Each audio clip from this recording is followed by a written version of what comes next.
Well, our reporter Tumaole Mohlaoli is watching the proceedings for us. Tumaole, of course, we're seeing Malusi Gigaba a third time, at least since his estranged wife was before the Commission of Inquiry. It's interesting to me that compare both their evidence, you know, Mr. Gigaba is denying vehemently every single thing that his former wife or his estranged wife, not yet former, yes, has said before the Deputy Chief Justice. Yes, and this is just basically to poke holes into her credibility as a witness. It would seem that based on some of his responses to the allegations, the counter-allegations that he's putting forward, it's just to try to discredit her and say that her version of events don't seem to follow factual events as they happened. Because one of the things, as we played in the bite about the bag itself, she had testified that she had found or seen money being handed to him in a bag. She had also, found the bag and opened it either in a vehicle or in the premises, and to find it was stuffed full of 100 rands and 200 rand notes. She even told us on the Commission of Inquiry that it was stacked at a certain level. She estimated that it was,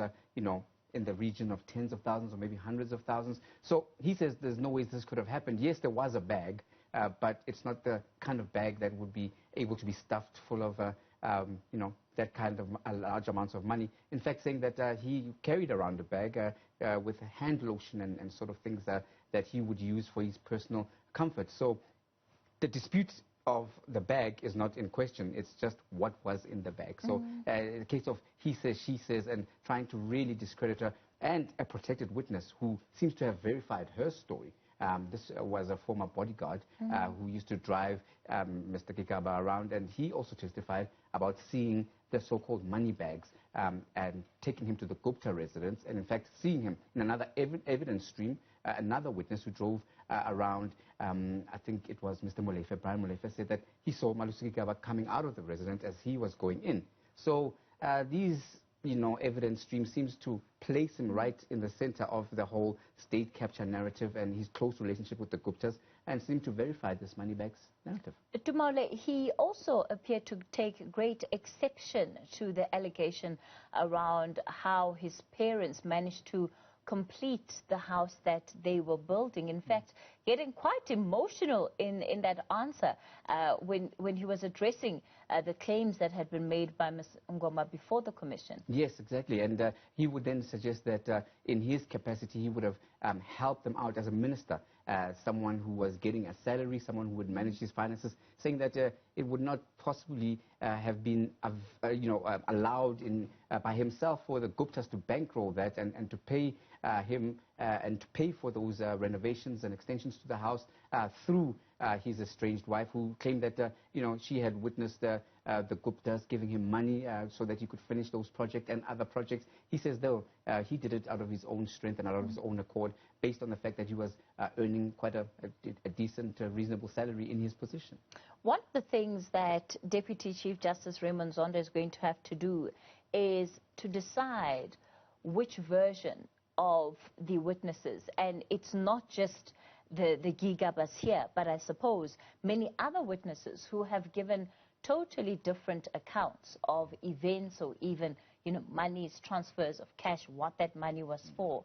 At this point, any indication of what is going to be the determining factor in terms of which side the Commission will lean in when it tries to get to the truth of the matter? Very good question, Cathy. And with this being a judicial commission of inquiry, evidence is the determining factor. So a case of hearsay might not indeed hold as much sway as perhaps detailed evidence such as bank statements, such as any written evidence or written recordings of transactions, things like statements, things like transcripts, and things like slips. So this is why it is so important for the Judicial Commission of Inquiry into State Capture to try and find out from as many people who would have had close proximity to those who are alleged to have been, facilitating state capture in their positions in state-owned entities, whether in cabinet, like the former minister here.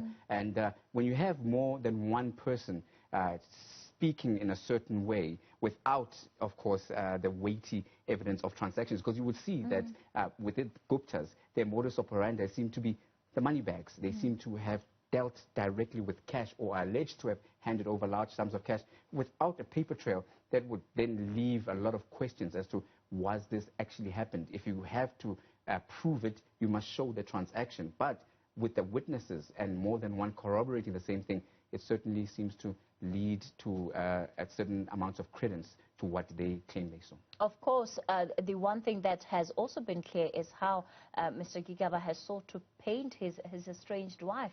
And one certainly gets the sense that, you know, this is going to be a bitter separation. Yes, one does get the sense that this is going to be a very acrimonious separation, because not only from his side, when you hear her testimony as well, I've seen even on social media people, you know, commenting and saying that this seems to be something of a spat between a couple that's playing out on the Zondo Commission stage. But I think that will be a bit dismissive, because at the heart of it, what the Commission and its investigators are seeking to find is whether indeed Malusi Gigaba has questions to answer to as to his role in facilitating the Gupta's capture of the state, in terms of his oversight capacity as minister, and in terms of his responsibilities to try and lead the department in those years that he was allegedly close to them and they benefited.